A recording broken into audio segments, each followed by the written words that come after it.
Thank you. Thank you, Ms. Baca, for that introduction. I appreciate you speaking on my behalf. Thank you, Dr. Michelle Coles and Dan Cryer and Stephanie for all of your hard work. I think this is absolutely fantastic that they constantly make these opportunities available to the University of New Mexico campus. Ms. Baca and I were just laughing that it doesn't come out of poli-sci, it doesn't come out of the minority studies, it doesn't come out of the law department, it comes out of the English department who wants to keep civil rights conversations alive. So we would like to thank you guys for your hard work and for what you guys do. Before I begin, I'd like to bring some sad news to the academic community as a whole. John Hope Franklin, a towering scholar and pioneer of African American studies who wrote the seminal text on the Black experience in the United States and worked on the landmark Supreme Court case that outlawed public school segregation, died yesterday at 94 years old. Dr. Franklin published the pinnacle book on history entitled From Slavery to Freedom, which documented how blacks lived and served alongside whites from the nation's birth. Black patriots fought at Lexington and Concord, crossed the Delaware with Washington, and explored with Lewis and Clark. The book sold more than 3.5 million copies and remains required reading in college classrooms. It was when I went to undergrad. From Slavery to Freedom is a pinnacle text even at 60 years old. It is based on research Franklin conducted in libraries and archives that didn't even allow him to eat lunch or use the bathroom in their facilities because he was black. History is richer because of him, our nation is stronger because of him, and our future will not be as documented because of his loss. John Hope Franklin was a pioneer for black studies, and he will be missed. If you don't mind, ladies and gentlemen, I would like to take time out to not just talk to you, but I want you to give you some new things to think about and some ponderings that I go through. Email came out shortly before the election of our President Barack Obama with a new power slogan for the black community. It read, "Rosa sat so Martin could walk. Martin walked so Obama could run. Obama's running so our children can fly." Oh, wow, we felt empowered. Wow, we felt invigorated. But I felt like something was missing. It didn't go deep enough. It didn't go far enough. It didn't hit the root. And it came to me. It was missing the full story, the true legacy, the true beginning. I propose to you to start that phrase with a better intro. Septima taught, so Rosa knew how to sit.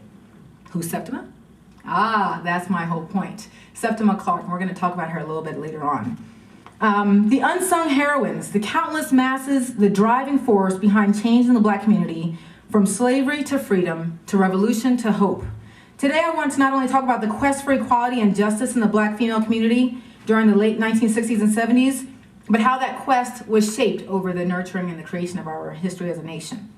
Paula Giddings crafted the benchmark text on the study of black women in America in 1984. When and Where I Enter, the impact of black women on race and sex in America, told a story that many had not heard before. Now picture this version of America with me. Although black women gained freedom after the Civil War, their capabilities were not recognized and they were limited to the same opportunities afforded them during slavery. Some opportunities did arise for them to go to college. Let's not forget those women. I believe the first black woman passed the bar in the 1880s. She was allowed to practice law, maybe in DC. So there were opportunities for women to get into pharmacy. We all know Madam C.J. Walker and certain small segments of the population. But for the large bulk, they were still working in those tobacco and rice and indigo and cotton fields. They were still doing domestic home care and menial work. Black women were barred from industrial labor force for more than a century. From the 1830s to the 1930s, they were not allowed to work in the factories. Now, what was happening in those early 1900s in the factories? Well, a lot of women were going onto those factory lines because their men were being shipped off to war. So we're starting to see that even when they needed people to fill those slots, they didn't give those slots to black women. Before the turn of the century, clerks and secretary positions were just starting to open up to women. Imagine a time they didn't think women were smart enough to be secretaries. You go back far enough, they didn't think we were smart enough to be teachers. It's fascinating stuff. But even when those opportunities were opening up for white women, they still were not opening up for the black women in America. Black women activists at the turn of the century traversed a tricky and sometimes contradictory path in responding to the challenge to agree with the fundamental premises of the Victorian ethic, known as true womanhood. We're going to come back to that when we get into the 1960s. But they had a problem because they were still fighting with the racist and the classist implications of what true womanhood actually means. For black women, they were fighting so hard to fight to be ladies that they forgot about the other women on their own side in different classes. What would have happened in the late 1800s if black women and white women would have been able to work together? Where would we be as a nation if black women would not have been tossed under the, we can't use a bus, the buggy, horse and cart, and kind of left behind by the black male abolitionists and left behind right after that by the white female suffragists? They really weren't allowed. Well, we got a glimpse of what almost could have been in an old friend of mine named Sojourner Truth. And I just think she, and can you picture this woman? She's over 6 feet tall. And she's, worked in the field, so she's got her biceps. She's got the Michelle Obama arms we're all after. And, can you picture her getting up and speaking to people and the murmuring? Well, what's she going to talk about? She got in front of, in Akron, Ohio, at an 1851 women's rights meeting. Now, 1851, we're going before the end of slavery, and she gets up to talk about Ain't I a Woman? And there are a couple of different accounts of what happened, but I think the crux of what she was sharing that day was, I deserve to be treasured. And we're going to come back to that in a minute. We must remember also that there were not just schisms, there were also schisms in the white community. The white females were still struggling with this idea of class. They saw classism was there, but they weren't quite ready to touch it. They weren't ready to grasp it. They weren't really ready to challenge it. And of course, we're going to see that rise in it again. Giddings argues that the partings of the 1840s and the 1850s was inevitable, not just because of white racism, but for black women at the time, racial equality was a top priority. Sojourner Truth had stated that black women already proved that they had the inherent strength to accomplish anything. And there was just this internal struggle that was always going on. Should I be fighting for the freedom of my race or the freedom of my gender? That's been a big problem. Frederick Douglass, to tell you the truth, was a male feminist. And he was a big believer in fighting for black women's rights and women's rights. And he was trying to explain to the white female community why these black women were going through problems. And they pondered back to him, well, they're being attacked because of who they are. He's like, yeah, but they're being attacked not because they're women, but because they're black. And it always came back to this question. It was always a challenge, and it's always a struggle. And to tell you the truth, we are seeing those exact same conversations still taking place today. The 15th Amendment in 1867 gave free men of color the right to vote. Now, when you join my civil rights movement class next semester, we'll talk about what really came out of the 15th Amendment. But at this time, remember, we're only giving free men of color the right to vote. This did not bode well for these suffragist women that had been working so hard and so diligently to get women the right to vote. And keep in mind, it won't be until 1920 that women do get the right to vote. And this right to vote divided the black feminist community. And we can call people like Sojourner Truth and Frances Ellen Harper black feminists because they were arguing on behalf of equality. And we get to that term feminist and it kind of puts some people on edge, and the men said, oh, here they go again. We're not going that way. I just want you guys to understand something deeper that the word meant, that the term was referring to. A sense of equality, a sense that you look at me and you don't see what I'm made up of, but what's inside of me that I'm made up of. Now, there are some women in that early feminist group who didn't, how do I say it nicely, didn't really care for the advancement of black women or lower class women at that time. Elizabeth Cady Stanton, oh, you should read up on her. There's a reason Susan B. Anthony got the coin and she didn't. There are some things that people look at. There are some inner qualities that they had or didn't have that were a big deal. So what was really the first issue that black feminist leaders put at the top of their agenda was really this battle to defend their moral integrity simply as women. Primarily the stereotypes that wouldn't die. From the asexual mammy, to the hypersexual Jezebel, to the sexually demotivating Sapphire. She just couldn't get away from this issue of sex and who she was. So they felt that they had to put all of their effort just to say, ain't I a woman, and what those things mean. This goes back to that true womanhood. And to tell you the truth, when Toni Morrison wrote her piece, What the Black Woman Thinks About Women's Lib in 1971, she poses to you the segregationist signs that were up. White ladies and colored women. That's deep. That's deep. It could have said white women and colored women, but it didn't say that. White ladies and colored women. White ladies were ladies worthy of respect. The quality that made ladyhood worthy, softness, helplessness, and modesty.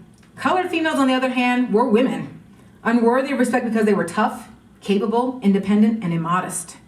This is that topic that's going to continue to recycle, and we still are discussing it as we come across the video vixens today, or I've heard more negative terms, but I won't say that because my mom's going to watch the video. In 1893, however, we're presented with really that first opportunity for an interracial forum.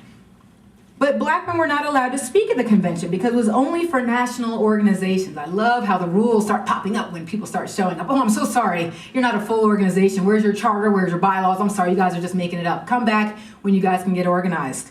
And the organizers only allowed people that they thought were safe, exceptions, to speak. What happens when you only pick the safe people? You don't get any dialogue. You don't get anything changed. There were a lot of things that were going on, and at this time, black women turned to class-based clubs as a vehicle for social and political recognition. Once again, those class-based clubs. And this is something that can't be ignored in the black community, is really these topics of these paper bag tests, these pencil tests, where paper bag tests, for those of you that aren't familiar, is when they would hold your face up to a brown paper bag. If you were darker than the brown paper bag, you were not given admittance. They would stick a pencil in your hair. If that pencil stayed, you were not given admittance. If it slipped, you were given admittance. If it only slipped a little, well, maybe you can cook. They'd find all kinds of ways to diversify and to come up with ways to stop the people from moving forward. Post-war, we're getting now to the end of the end of World War I, World War II, and really the nation felt a boom. Why was there this boom that was happening across the nation? Well, we've got that GI Bill coming out. What did that GI Bill do? It gave able-bodied men who had served in the services money to put down on a house, a way to get education. And I tell you, ladies and gentlemen, these are the three things I want you to remember if you remember nothing else. How do we get a people to move forward? Education, or access to knowledge, means to get capital, and a way to save that capital. If we don't have those three, a people will never move forward. A family will never change. They will never get off the trajectory of the classism that they've been placed onto. And without all three of those things, it doesn't matter how smart you are, if you can't put together an extra $2 a week to start to save towards a change, nothing's gonna happen. It doesn't matter if you've saved all the money in the world and you're the smartest person in the room. If the bank looks at you and says, on the telephone you're approved, and in person you're denied, there's still no way for you to move forward. So without those three things, the people cannot move forward. But I want you guys to feel, we're gonna have to fast forward now to the civil rights movement, but I want you to keep in mind that during this time, that time of Jim Crow, that time of extreme segregation, when grown women were referred to as auntie, when they were not called by their given names, when they were told to bow their head or else they were seen as uppity, during that time there were still segments and moments of growth and of change, and of women who wanted to make a difference, both black women and white women.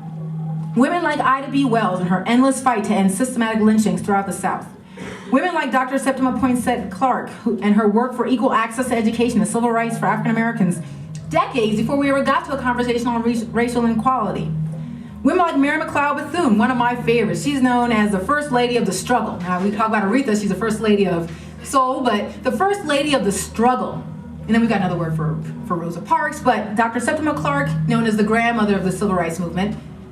Mary McLeod Bethune, First Lady of the Struggle. And another woman who is actually getting pretty near and dear to my heart, Eleanor Roosevelt. No woman has ever been more interesting, I think, in our American history because of her position and what she did with the role of First Lady. Sorry, Michelle Obama's on her way. But she was in a position, because of her life and because of the challenges she went through, she was in a position as the foremost champion of human rights for the people that did not have a voice. And really, if you want to have a lot of fun with this, I would recommend you guys check out Doris Kearns Goodwin. She's written a number of great historical novels, and her novel on this is No Ordinary Time, Franklin and Eleanor Roosevelt, the Home Front in World War II.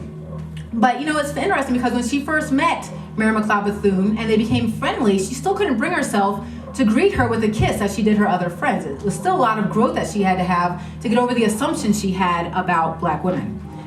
Now let's understand America in the early 1960s. Where did black women feel they had a voice? Let's go back to the civil rights movement and their treatment of black women, and also black women of their treatment during the black nationalist movement. The black women's networks were central to the struggle of the civil rights movement. Well, why is it? Because of all those clubs they formed. Those clubs kept them busy. They gave them a place, gave them a way to have a voice. So when action needed to happen, well, they didn't have email, they didn't have text. They were going old school, maybe party lines in the South. Anyone remember those old party lines when you pick up the phone and wait your turn? But they found ways to get the message across to their other females in their clubs that change is needed. Let's scan the historical images of the most dramatic moments of the civil rights movement. We were just watching this in class this morning. Protesters blasted with fire hoses, dogs lunging at blacks. There were women and young girls in all of those images everywhere. There's another image, a 1964 image of a Mississippi beautician who's styling hair and educating her customers on voter registration. There's no better place in America to know what is happening than the beauty salon, the barber shop. That's where the conversations are happening. That's where they're handing out flyers. And it's still happening today. It's absolutely amazing that these networks are still in place. Hey, before you leave, sign this petition. Hey, before you go, you need to be aware of these problems that are happening in the community. They've got you in the chair for 3 hours. You might as well talk about something. Now, great men such as Dr. Martin Luther King Jr., El-Hajj Malik al-Shabazz, who we know as Malcolm X, they became great icons of the 1950s and 60s. But the organizational skills and grassroots activism of women propelled the movement forward to many successes and inspired a new generation of activists. Their invisibility as leaders within the movement have been exacerbated by the tendency to define leadership as belonging only to those with public speaking roles. And that's really interesting because it ties with what we talked about in class on Tuesday. Can I be a leader if you never hear me say anything? And I think that's something that we have to learn as women to find voice with and to find a way. The different methods of influence that we're able to use even without raising a fist. But that's another day. Now, we all know what happened in December of 1955 on a bus in Montgomery, Alabama. Only 4 months after Emmett Till was found mutilated in Mississippi, Rosa Parks refused to give up her seat for a white man in Montgomery, Alabama. This sparked a mass boycott by thousands, mainly black women domestic workers who had long filled the bus's back seats. Thousands and thousands and thousands of black women who had to go to work every day. I don't think we can appreciate today the work that these women had to do. Because it's not just the fact that I've got to go across town. You guys may not know the South, but there's a line. And when we hear those phrases, wrong side of the tracks, there's a certain kind of people on one side and a certain kind of people on the other side. You've got to get across town to your place of employment, spend all day there raising someone else's kids, cleaning someone else's home, get back and raise your own children that you've already had. How are they going to do that when the welfare office is knocking on the door and says, oh, you're not working enough hours. You need to get more jobs. I'm already cleaning 3-4 houses a week, not enough. You need to clean a house every day.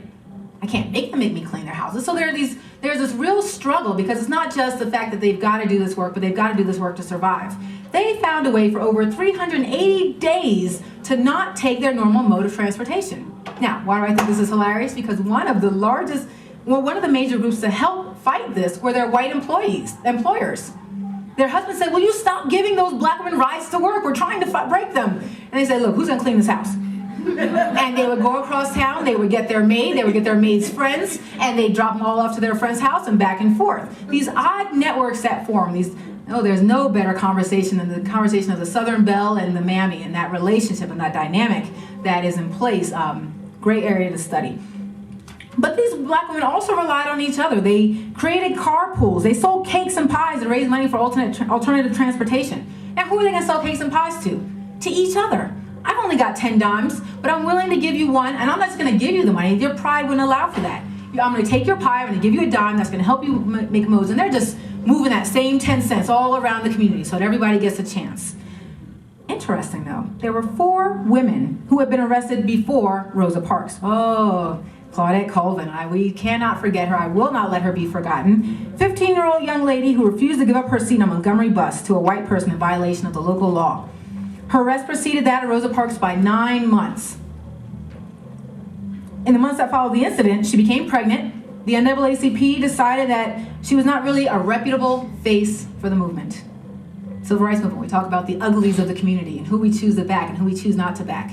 Why would we not back the welfare queen who's strung out on crack, but we'll back the other versions? All these questions of feminism and who do we really want to support? We'll get to that at the end.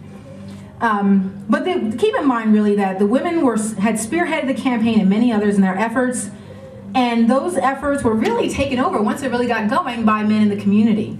In 1963, tens of thousands of women who joined the March on Washington witnessed a tribute to prominent women, songs by several women, and brief remarks by the entertainer Josephine Baker. But no woman made a speech.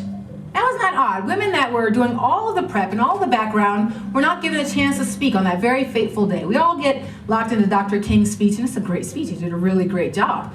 But we don't keep track of the other ones who spoke also on that day and the other topics they wanted to share and the voices we never heard. And some of the voices we didn't hear were countless women who could have spoken. Ella Baker, a charismatic labor organizer and longtime leader of the Southern Christian Leadership Conference. Septima Clark, who was known, as I said, as the Queen Mother of Civil Rights. Fannie Lou Hamer, Mississippi sharecropper, talk about that wrong side of the tracks, who was beaten and jailed in 1962 for trying to register to vote. Vivian Malone Jones, who defied segregationist Governor George Wallace, enrolled in the University of Alabama in 1963 and later worked in the Civil Rights Division of the U.S. Justice Department. Really, some women that had a few good things to say, you would think, didn't get an opportunity. And always, we cannot forget those countless faces, those women in the churches who cooked for all those children who were being arrested, who made sure they had food, who would send blankets, who put their houses up as bond money so they could get out of jail.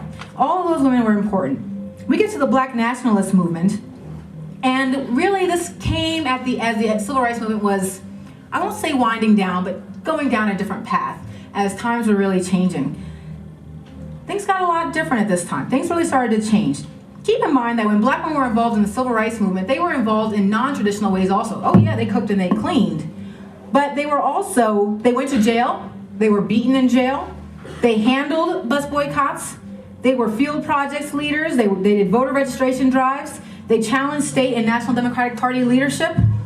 But we got to the Black nationalist movement and things started to change. The social base of the movement changed. It became younger and more northern. So the Southern community base that had fostered women's participation was less important as the student movement kind of took over. The previous movement had relied on mature women who were part of the previously existing community organizations and churches. The shift meant that they didn't have a voice as much as the movement changed. This bridge leadership that we kind of lost, and which is still, to tell you the truth, missing today. The sense that there's someone behind you or ahead of you who's going to tell you, here's how we do it. Here's what we learned. The same person who taught Rosa Parks how to sit on that bus and say no is missing today. Are the women who are willing to undergird the current movement.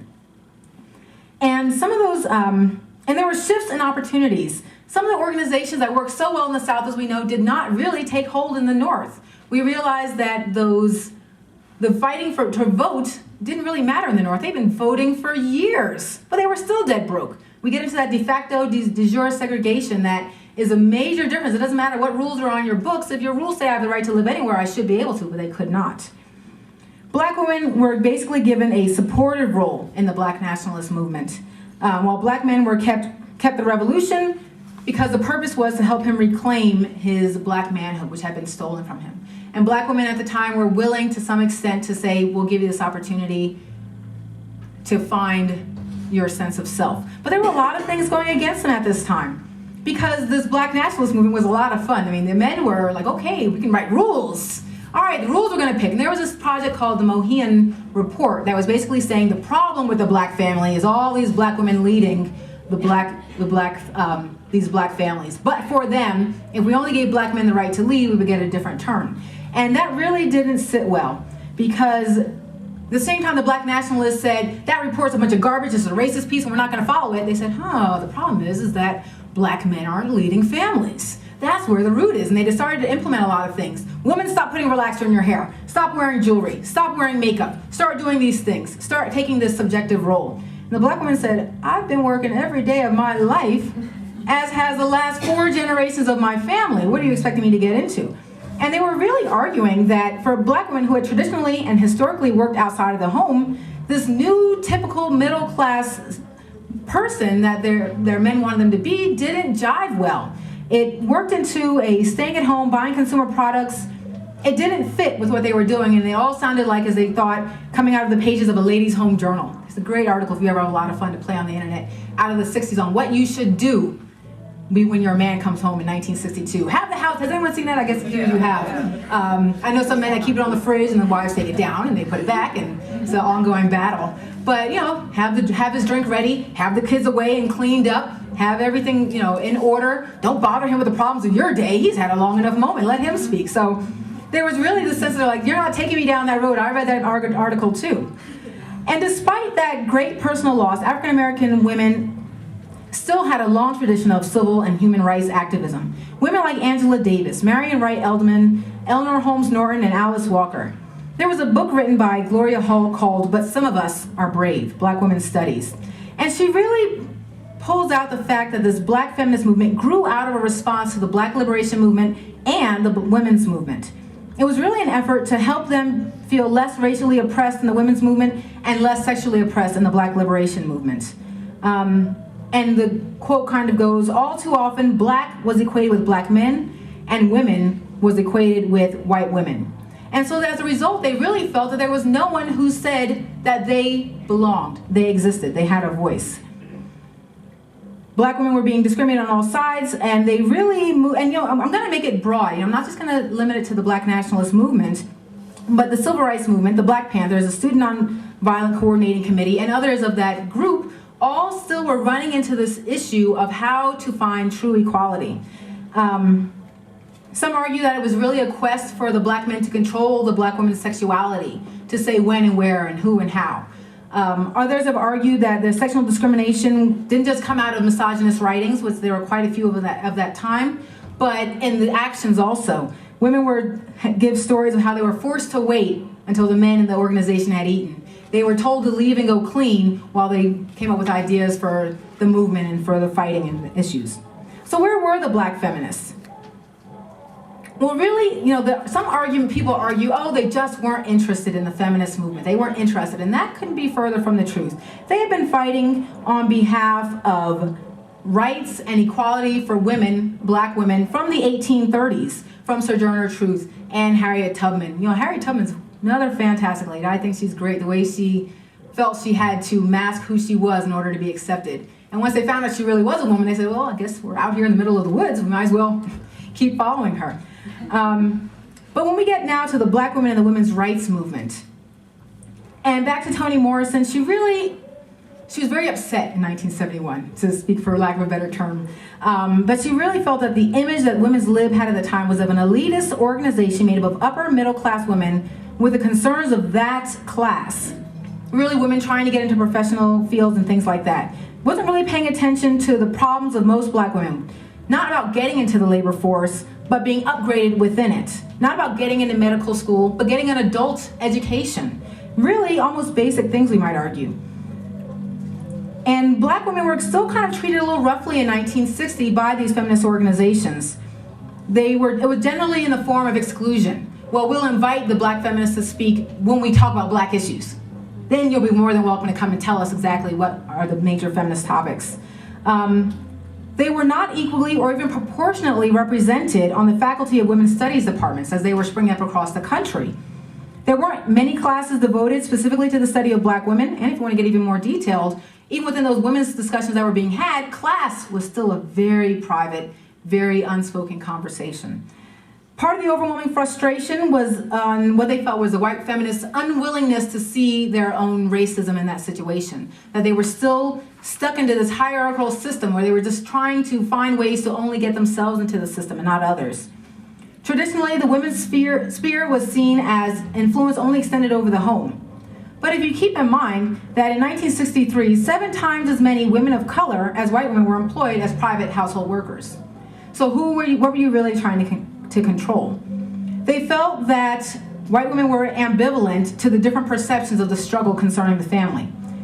In their mind, white women wanted to take the nuclear family apart, while Black women were trying to protect it, even if their vision from a family differed from the patriarchal structure.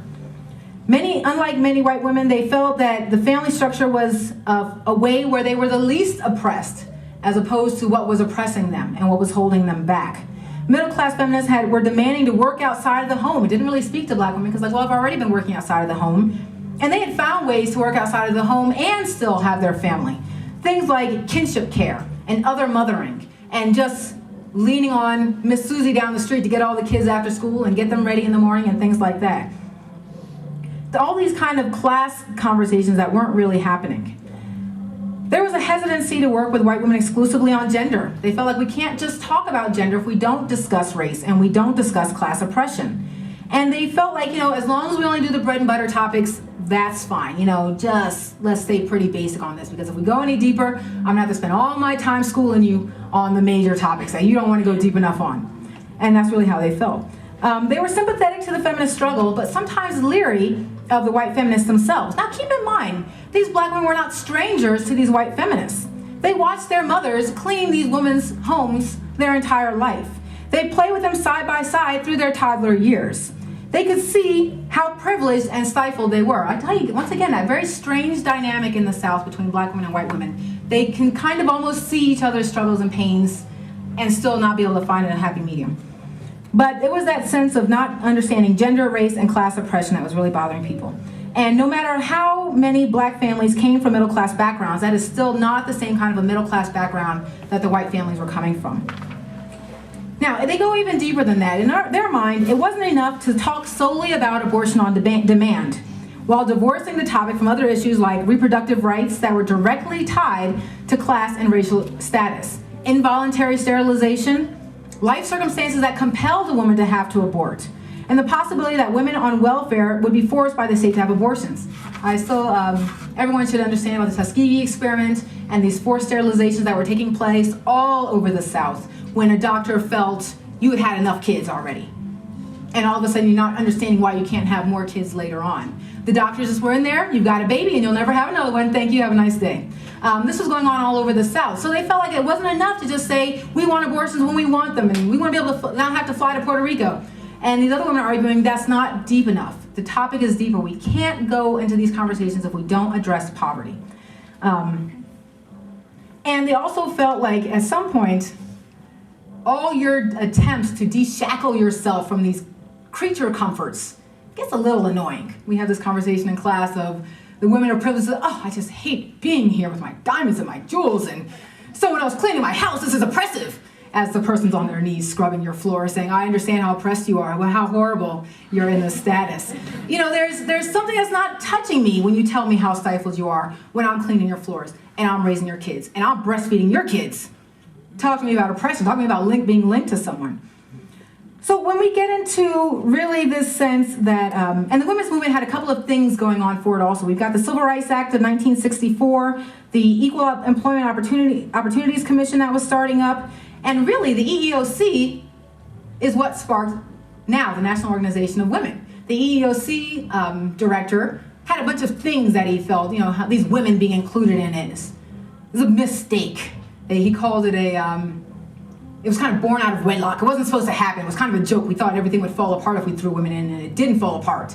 Well, when you start talking like that, women start to not see you as necessarily part of the helping solution. And now the National Organization for Women was founded in '66 by professional women who served on state commissions on the status of women.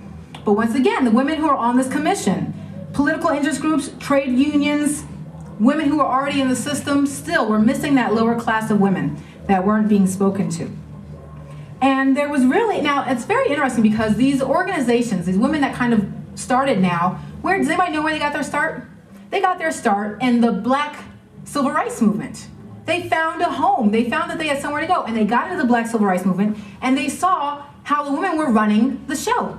They were doing the organization, they were getting all the ducks in order, they kept things moving, and they learned on the steps, or at the foot of these bridge leaders that really showed them the ropes of how you run an organization, how you do things.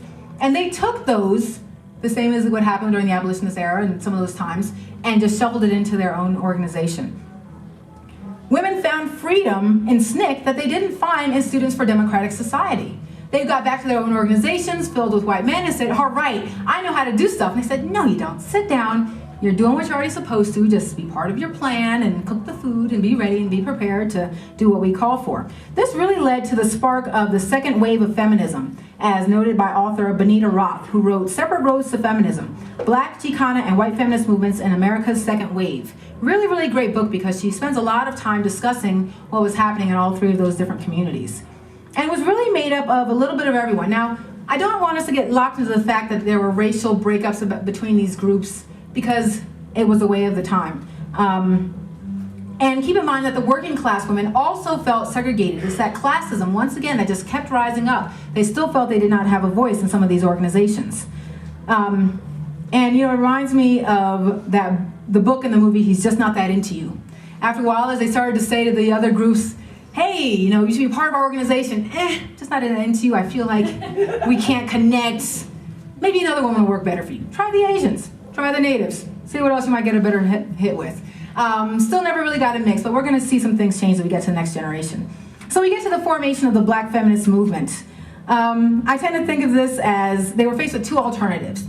Do I devote all my time to educating Black men and white women on all the ways they are not seeing what I'm trying to say? Or do I move to a FUBU mentality? Who knows FUBU? For us, by us. We're gonna start our own thing, we're gonna run it our way, and we're gonna see what we get out of it. And that's really where they found the most, that's where they birthed their first organizations in 1973, the National Black Feminist Organization in New York. And once again, we need to dispel a lot of myths that we have about Black women and feminism. Major myth. Black women are already liberated. They're so strong. We talk about the strong Black woman all the time. She's got it together. She's so productive. Oh, she can just take anything. Well, that's not really liberation. Just because I'm strong doesn't mean I deserve to be treated like garbage. Racism is primarily or the only oppression Black women have to confront. A little bit what Frederick Douglass was telling us 100 years before. But people realize that racism and sexism had to be confronted at the same time. Black women were almost with the mentality that, well, we'll fix this racism thing first, and the Black men will just let us roll right into fixing that sexism thing. It didn't work. They found they were cleaning a lot more houses and doing things of that nature. Next one was that feminism is nothing but man-hating. I wonder if we still hear that one today. And that's not true. Really the fact that I believe I am a strong woman does not mean that I think men are not worthy. I just feel that we should all be treated equally. Not me, this is the writers of the time. Women's issues are narrow, apolitical concerns. They don't address the larger groups. That people of color need to deal with the larger struggle. And that doesn't make sense. If you're oppressed, you're oppressed. And Martin Luther King said it best, if I can't be free until my brother's free. I can't feel my sense of who I am until everyone around me is also free. And the final argument was always that feminists are nothing but lesbians. And that's not true at all. It was just that they were a subpart of the same group who felt they did not have a voice. And really that was considered the triple whammy, if you will, to be Black, female, and a lesbian, where you really felt you had no voice, and even within your own community, you were kept out and separated. And some have argued that really that they were only after that a desire to go over racial inequality. Still not true. Now think of the three indicators of socioeconomic status: income, education, and occupation. So keep that in mind with your head as we're going through those three major parts of how a person gets ahead. Access to knowledge, capital, or access to capital, and a way to save money. And when we're trying to also deal with your income and your education and your occupation, we saw that the typical Black college student was still may have been privileged in accord with the Black community, but was still in a state of poverty when compared to middle-class white America, and that was still a major problem. Patricia Hill Collins wrote in her writings, What's in a Name? Womanism, Black Feminism, and Beyond. She talked about Alice Walker defining womanist as the alternative to feminism and to feminist. And in fact, they even had a phrase that said, womanism is to feminism as purple is to lavender. We're the richness, we're the history of it. And really, these titles become titles. They become just words that are used and that can stray people from the topic. It can stray you from the larger argument because now you're locked into this argument. Now, Patricia Hill Collins does a really fantastic job of breaking down why womanism still did not fully speak to the issues and why there are some false issues with this womanist title. But it was really an argument that was going on at the time. Now, Black feminism appeared to be well received by white women. White women once they saw the Black women organizing their own perspective, they said, oh, I get it. And we see some of those things happening today. Some of the specific issues that Black feminist movement wanted to work on, once again, reproductive rights, sterilization abuse, equal access to abortion, healthcare, childcare, the rights of the disabled, violence against women, rape, battering, sexual harassment, welfare rights, lesbian and gay rights, aging, police brutality, labor organizing, anti-imperialist struggles, anti-racist organizing, nuclear disarmament, and preserving the environment. So I think they just wanted to fix the world and just do it all in one big group.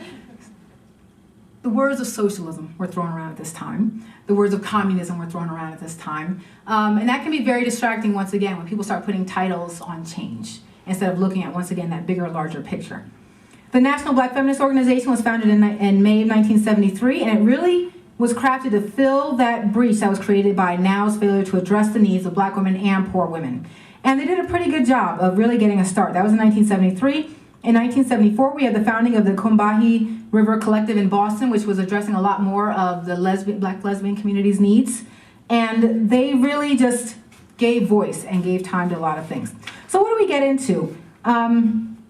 We started to see a lot of growth. And at this time, Black women found that the best way they could have their voice was through the written word. And you'll start to see a lot of the literature that comes out of that time. Some of our noted Black feminist writers of that time, Hazel Carby, once again, Patricia Hills Collins, and Julie Cooper's a little bit older, Julie Dash, Angela Davis, Ann Dussel, Bell Hooks, Audre Lorde, Marilyn Mobley, Barbara Smith, quite a few women that really started to give voice through written word and through that avenue. So once again, I keep thinking in mind though, ladies and gentlemen, when we talk about this womanist and this Black feminist debate, it's really only occurring among a relatively privileged group of Black women. Now, we discussed this in class. Black women, the theory was that they wanted to bring along the masses. Well, the truth is that they realized that they, the privileged group, were being defined by the quote mammies and the Jezebels and the Sapphires. So really, they weren't trying to help these women better themselves. They were like, well, if I'm going to be defined by you, I got to clean you up. Once again, missing the point. We still have conversations of skin color in this, hair texture, features, and classism that are once again still built into this time. And I want you to keep in mind that while these women are debating these topics, there's someone who's doing their dry cleaning, cooking their food, dusting their computers, while they have these conversations on titles and topics. So keep in mind, credit markets are frozen today. People cannot get credit. Congress has intervened. They're going to fix it. They're going to open up the credit markets. They're forcing the banks to do what they're supposed to. Hello. How many years and decades have Black women and Black men and Chicana women and Chicana men and Native people been denied access to that capital? Racial profiling is horrible. How dare you treat those Arab Americans wrong on the airplane? He's just wearing a t-shirt. He's just wearing a turban. He should be treated right. Give him financial compensation for being kicked off that airplane. How many years and decades has there been racial profiling in the streets of America? I feel like we can't forget those things. And, it wasn't that long ago. Who remembers some of those comments from Geraldine Ferraro just a few months ago? Where were the feminists when poor Michelle Obama was being attacked and treated worse than they treated Hillary Clinton and Anita Hill, simply by being married to a guy who was running for office? If we're going to talk fully about equality, all feminism equality, if we're going to open up that door and talk about reproductive rights equality, then we cannot close that door to the octomom. You want to talk equality? What about those quiverful women that want to fill their quivers with their little blessings? Those are the Duggars, if anyone wants to know. 18 and Counting is their new show. So keep in mind, if we're going to talk about feminism, we're going to talk about equality for women, if we're going to talk about the fact that we want the doors open, then let's open those doors. And we have to be fair. Now, 2 seconds. Last thing that's going on is things have changed. Look at the women's studies departments now. You're noticing that the women's movement got it. And they said, Black women, Chicana women, Native women, you are welcome. Please come, speak, change, do whatever you need. They have opened up to all their classes these discussions on classism. They really take the time to really deconstruct a lot of the notions that we have. Things are a little slower in some of our other departments. They're still battling those topics in the minority culture studies programs. There's still this issue of when do women really get their voice? Where are those topics being shared and said? And I think I consider that good change. I consider that great change. So thank you, ladies and gentlemen, for your time. What role did the church play in the Black feminist movement? That's good stuff, Mr. Thompson. Thank you.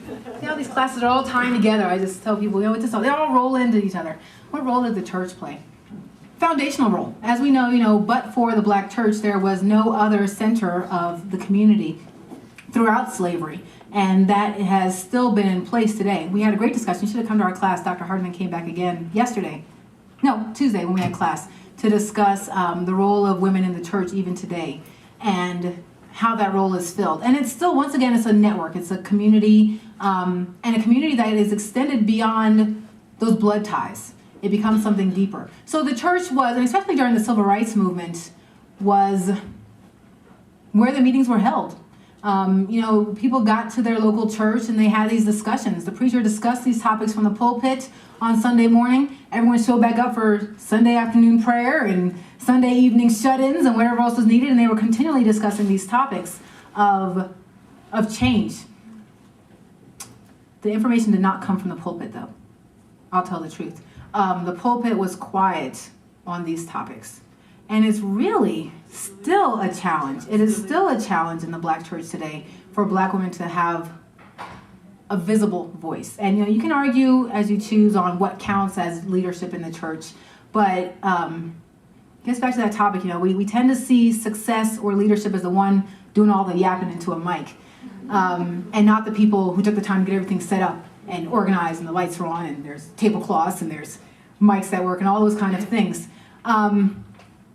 So really, and it's going to be a constantly evolving struggle because of those deeper conversations of religion and the scriptural ties that people tend to go to. And it's funny, anyone can pick up that Bible, turn to the exact same verses, they come up with 2 to 3 to 15 to 20 different interpretations of the exact same set of words. Well, you didn't exegete it, you didn't look at the Hebrew, well, you didn't look at the Greek. Well, we can't go forward until, I'm only using the New King James Version. That says something completely different than King James or the Reader or the Word or whatever version you choose to use. So really the church provided a different avenue for Black women to have a voice, but it was a different kind of voice. Now, you can argue that by giving their money, they were able to provide a voice. The democratic process that takes place in a lot of the traditional Black churches today, where I have the right to go in there and vote as I choose, and I can be super stubborn and hold things back or let you know that my tithes make a difference and things like that.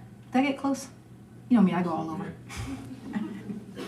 Talk a little about the status of the National Black Feminist Group today. Is it growing, vibrant? It's got a website. Now, take it from there as you choose how websites work. One of my students was doing some research on NOW and its respect to those early traditional Black feminist leaders. A little lightweight on some of those women who held pretty heavy roles.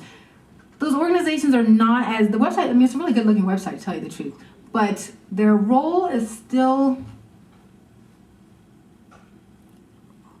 not as deep. Some of those organizations really hit a pause as the 70s moved out and what they call Reaganomics kind of took over, and everyone kind of jumped on that bandwagon and got lost in the shuffle, and people moved to the conversation of the welfare queen and everything got lost after that. Next thing that popped up was crack cocaine and everyone got locked into that, and then the crack mom and all those things that popped up. So the organization, and that's funny because I was actually just playing around their website the other day.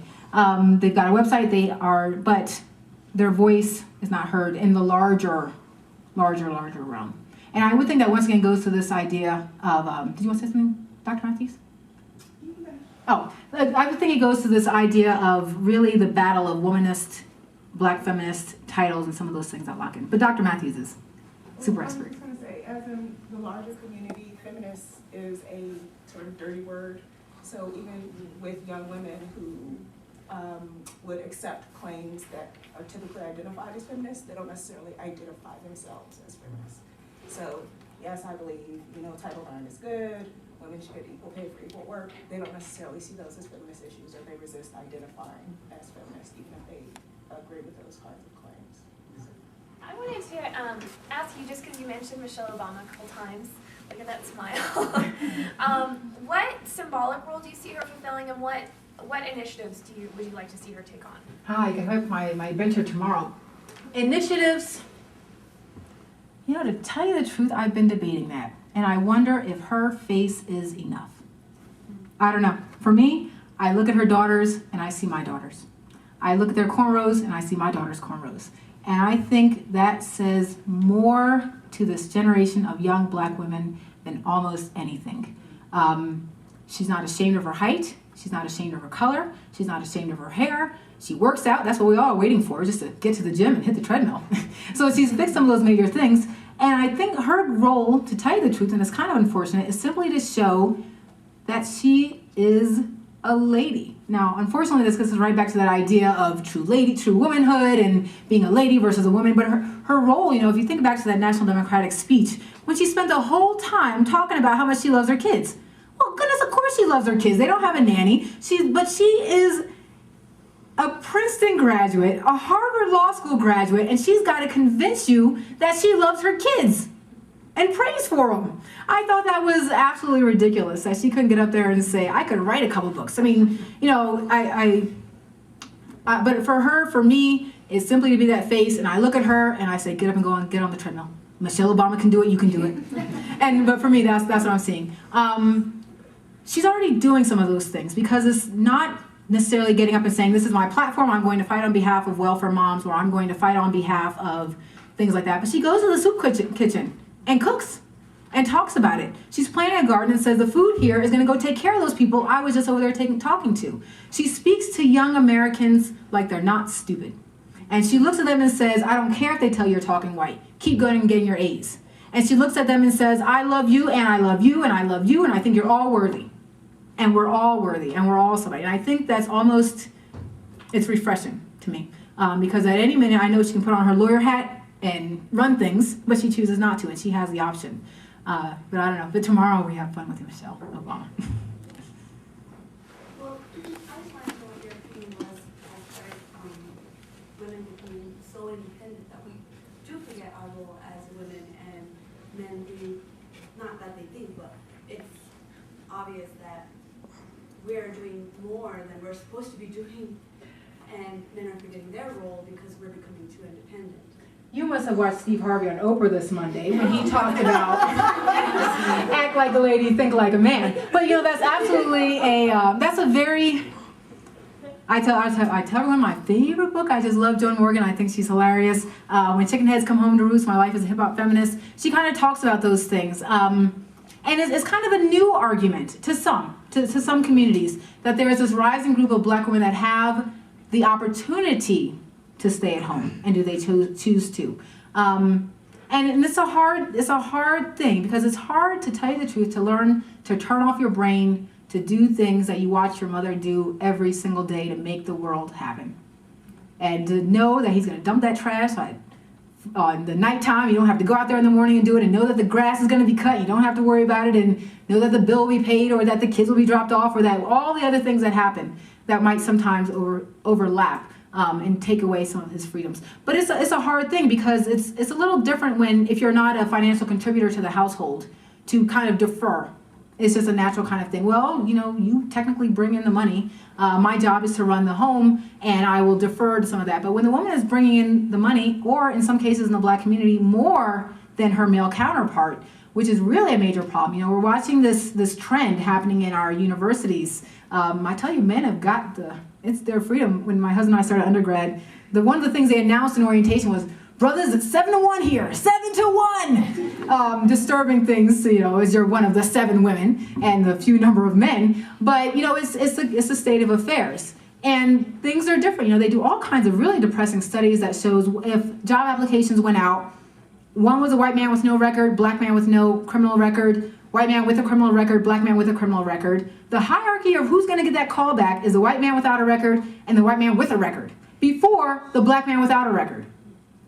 So they're getting caught, they're getting stuck in a loop. We're getting to a situation where I've heard people argue it all kinds of different ways, that because women have so much choice, men feel they have no reason to be responsible, which is a continuing conversation. But I think, as we've discussed in my class, I think we're going to see a new wave of man. I don't know if that makes any sense. But there's this generation of young men who are being raised in single mothers and single women households, and who understand that struggle, and who know that it takes everybody doing their part.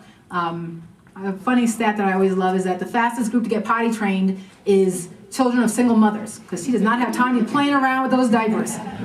Well, think about that. Those young men are being taught early to cook, clean, get your stuff done, and be respectful to women, because they don't want to see they don't want to disrespect someone the way they may have seen their mother disrespected. And they're going to learn to break those generational curses, I almost call them. Okay. If piggybacking on what you just said, we've seen a lot of masculinity studies coming up around the country. in different, in universities. Do you see that as also kind of adding into this new generation of maybe masculinity that you're talking about? I worry about our young boys. When the stats can go in 15 years to 1 out of 1,000 kids with autism to 1 in 4 males, those numbers should disturb you. Now, we're not going to get into the study of why men overdiagnosis, over-medicating, and all those things, but just those numbers and those sheer facts. And just look at the sheer facts of the test scores that are happening now in our 3rd and 4th grade. Are we failing our boys is a new topic that's happening. And it has to happen because, and tell me the truth, it's almost, I won't call it reverse sexism, but it's almost where we've gotten to the part where we're all saying, take care of the women, take care of the women, take care of the women. Men, figure it out as you go along. But they're not getting role models to show them how to figure it out, which is causing them to make bad choices in that next generation, which is leading to a pretty bad cycle. Studies show men and women learn differently. I watch it happen with my own kids. We joke about this in class, but they just process the information differently. They hear it differently. They're going to get it at a different pace. And it depends on what you do with that. And not saying he's slow because he didn't get it, hold him back. I'm coming across a lot of women that are saying, my son's too mature for kindergarten. And so they hold him back. And I tell you, that one irks me more than anything. I'm like, get that great big 8-year-old in kindergarten already. But I'm seeing this trend where women are almost stifling their sons because they don't want them to have to learn some of those things that they must learn to survive. We get into a hard role, especially in the Black community, when you hear statements like, mothers love their sons and raise their daughters. I'm going to kind of teach her to have this hard shell, this veneer, because I know what it's like. But for him, who's going to love him but me? And I've got to give him that love, even if it might sometimes be to the detriment of not learning those hard life skills that have to come about. I approve, and I'm happy for these studies on men, because once again, think about it. If we go right back to Martin Luther King's statement, I can't be free until you're free. It does no good to have a whole generation of educated, top drawer women with guys that don't have degrees and don't have opportunities. And there's no topic I'd love to discuss more than our felony system, with those felonies that you get that never let you out of that system and you never get another chance to start over again. We cannot forget our young boys. And at some point you're raising these young boys, you have to want the same for them that you would want for your daughter. So I look forward to us finally, that pendulum, I love to talk about the pendulum, it always swings, it swings so hard. And we watched, especially in family law, if you think about it, the pendulum swung to where we did not give women custody of their children because the men knew they could remarry, the new wife is going to stay home and that woman can go get a job, the ex-wife, and make her pay me child support. So we saw this pendulum swing to where a lot of men were getting child custody. Well, they swung back to where we were going to a mother or the nurturer role, and she got custody of the kids and the man didn't get any custody of the kids. And now we've swung to a role where if she calls you up when the kid's 17 and says, oh, can you take a little DNA test? Thank you, you now owe me 17 years of arrears in child support. So we've gotten to these other extremes where we're still trying to find this. We're at this best interest of children standard now with our kids. And I have to believe our courts are finding an answer. They're seeing that there's a way to find equality for mothers and fathers. Equality, and the schools are going to find equality for our boys and our girls. And I don't think that we have to, I think like you're saying, we don't have to focus on one and not the other to see change. Very good, thank you so much.